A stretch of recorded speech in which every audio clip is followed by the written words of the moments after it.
Hello, welcome to this little tutorial. This is another one of my basics tutorial, all based around sort of Bridgerton inspired, Bridgerton style pieces of jewellery. So I noticed when watching the new Bridgerton episodes that launched, a lot of the gorgeous girls and ladies were just wearing really simple, just necklaces, lots of bling, lots of pearls. And this is my take on it with that little modern twist of using paperclip chain. So I'm using some paperclip chain pieces that have been left off from other projects, and it's a great way to use them up. So I'm going to show you, I'm not going to make the whole thing, I'm going to keep it nice and short for you, but just how to go about making something like this. So I've already added the video for these on my YouTube channel, so do check out them. And there is also a video on these super cute little simple earrings. So like I said, nice basic simple techniques, but these are the techniques that are foundation of your jewellery making journey. Thank you so much for joining me. I'm Katie, and I would love it if you could subscribe, you could like, you could leave me a comment, share my video. I would be forever grateful. Thank you for watching. Also, just while we get going, this was a little challenge. It is called Your Craft Lounge, and we challenge ourselves each month. We only started in January, but we've set ourselves a little challenge each month to create some content or some tutorial around the theme of the month. And I chose this month's theme because I am absolutely obsessed with Bridgerton. I love the style, I love everything about it, and of course the storyline, and of course the saucy bits, we'll call them. So thank you so much again for watching. So we're just going to make one of these little links that go in between, and it's quite it's an easy simple link. It's very similar to a rosary link. You can work with wire straight from the reel, you don't have to cut a piece off. I just had some scrap pieces available, and the size of your loops is going to make a big difference on this. What we're going to do is we're going to take our piece of wire, we're going to push away so that we've got a right angle. This is probably around about, I will tell you exactly how long it is actually. I think about 4 centimetres. Yes, perfectly 4 centimetres. I'm getting better at measuring. So 4 centimetres, and we're going to create a wrap loop, but we want to add our links into these loops. So very similar to when I made the earrings. So I'm holding on to the piece that I've dropped, so I've pushed away. I want to keep the same size of loop each time that I make one of these. So you could make a little mark on your pliers, a little Sharpie mark on your pliers, no problem. It does come off eventually. And I'm going to take that all the way around the little tail until it's kind of level-ish.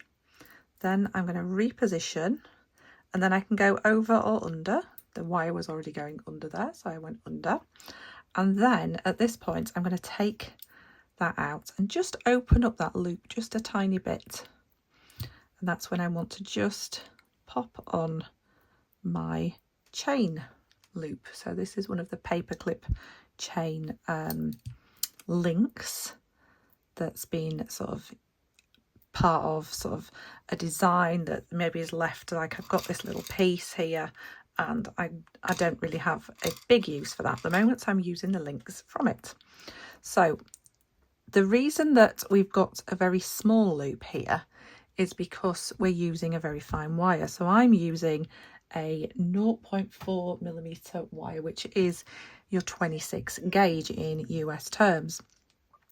If I was to use something finer, I would take the loop even smaller. The smaller the loop, the more strength it has. I wouldn't go much bigger than a 0.6 when I was making something this delicate, but you can make wrap loops with sort of your 0.8, your 0.9 millimeters as well. I know I do talk in UK terms, but there is a full list of all the conversions down below. I just can't get my head around them. I do apologise. So once we've got our loop in, our link on, we're going to hold on to that loop and bring that all the way around. The noise coming from underneath my chair is my dog, because she is wanting her dinner and there's about half an hour to go yet, so she has to wait. So rather a bit of wastage there, but you could have made that a bit shorter, but I didn't. Please don't come at me for wasting wire. So then once you've got that in, you just want to nip in the end. So it's really important that you nip in any ends so there's nothing for anything to get caught on. So, and then when you're making this sort of design, we're going link to little bar to link, so we can add on whatever design we are doing. So I'll stick with the same as what I did there. So I'm adding 3 beads. So I have got some 4mm Bicone crystals, a 6mm shell pearl, and another 4mm. So, and then what I want to do is I want to put my pliers in. Now I want to kick this away again like I did, but if you make sure you're kicking it away so that your loop is going to be facing in the same direction, your chain is going to sit so much nicer.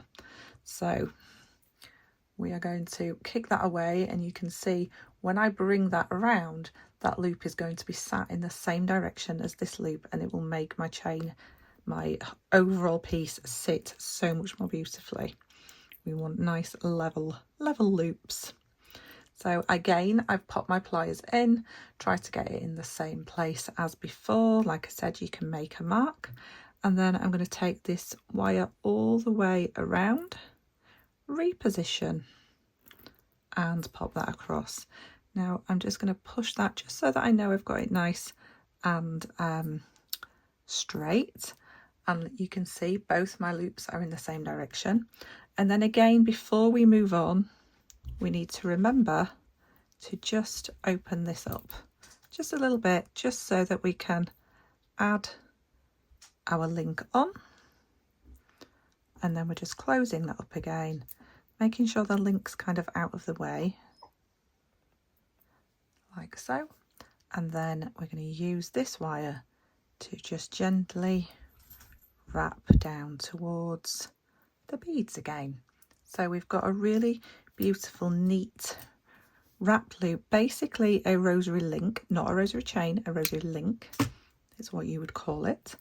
Wrap loops are super strong as well. That's why we have to do a loop in relation to the size of the wire that we are using.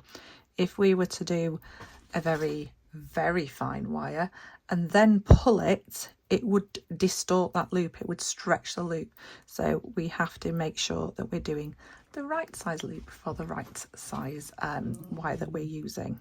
Okay, so this is how we go on putting together all of this, making sure you add your links each time.